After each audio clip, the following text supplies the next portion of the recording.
All right, welcome into NFL Live. You know Josina Anderson, Super Bowl champ Victor Cruz. He is our front office insider, Mike Tannenbaum. We're starting with the NFC South. The biggest question going into the season, where do you start, Vic? My biggest question mark is Jameis Winston. Can he be the type of quarterback that Bruce Arians want him to be, that Tampa Bay drafted him to be? First, he's got to work on his decision-making, and I think Bruce Arians will help him with that. But second, he's got to work on him off the field, understanding that he's a quarterback, a franchise-level quarterback for this team, understand what type of weight that carries on his back, understand that every single thing that he does is going to be looked at, is going to be prodded, and then can he carry that over onto the football field in the meeting rooms? Can he be diligent? Can he be disciplined to not only get himself together, but bring that team with him? Because I feel like this year is a make-or-break year for him in terms of where he goes next. If the Tampa Bay Buccaneers extend him, what his future looks like rests heavily on the type of season he has this year.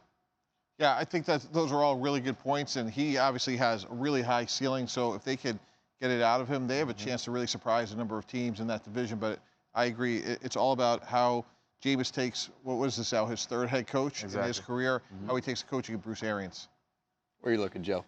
Well, I just wanted to add to that point. You're right. It's definitely a make-or-break year for him. But you also think of all the adversity that he's experienced, having, I think, 3 head coaches, 3 offensive coordinators, and 2 quarterback coaches. So he's also definitely been through a lot of turnover. But one of the biggest storylines I'm looking for in the NFC South is just how is Cam Newton going to rebound from this shoulder surgery in the offseason. We know how he performs when he is healthy. He's been to a Super Bowl. Last year, they started off 6-2, and then they proceeded to have 7 losses right after that and barely hung on in the playoffs. So he's got to be able to show that he can rebound from that. And I also don't want to see the Carolina Panthers get away from having design runs for him. I know they're trying to show that he can manage the offense from the pocket, but he's equally as effective when they make him run as they did more so in 2017 in the back half of that season. So I want to see both of that, and then have, for them to continue to have variety in the offense, not over-relying on Christian McCaffrey. And for me, you know, talking about the NFC South, the most intriguing team is Atlanta. So many changes, 3 new coordinators,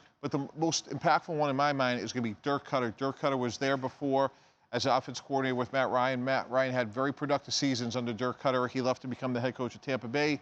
He's back. So I think the combination of Matt Ryan back with Dirk Cutter and getting all these players back from injuries, Deion Jones, Devontae Freeman, Keanu Neal, those are impactful players. So not only did I think they had a good offseason in terms of fortifying the offensive line, signing 2 offensive linemen, drafting 2 in the first round, but getting back a number of quality starters from injury, I think they're really an intriguing team in that division. And I really liked your point yesterday with regard to Deion Jones about being able to cover McCaffrey with his speed being back, especially within that division. So let's get to the team to beat. Who is the best? We'll start with you, Joe. Who is the best team in the NFC South?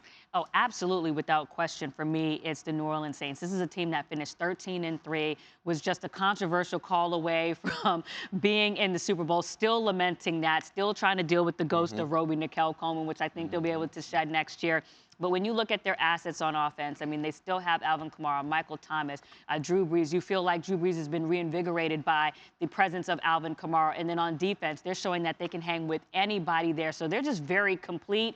They're very well led with a veteran quarterback. So, I mean, and Sean Payton calling offense, how could you not go there? No, I agree with you, Joe. I think they're not rebuilding. They're just reloading. You know what I mean? They're obviously, after the year they had last year, arguably 1 play away from the big dance. Drew Brees, as long as he's healthy, as long as he's at the helm, as long as he's in that pocket making decisions, my money's on the New Orleans Saints every single time. Yeah, it's close for me, but I'm going to give the slight edge to Atlanta over New Orleans, and only because of the depth of the receiver skill of the New Orleans skill players from this standpoint. Michael Thomas, great player, we all know that. Not a lot behind him in terms of at the receiver position.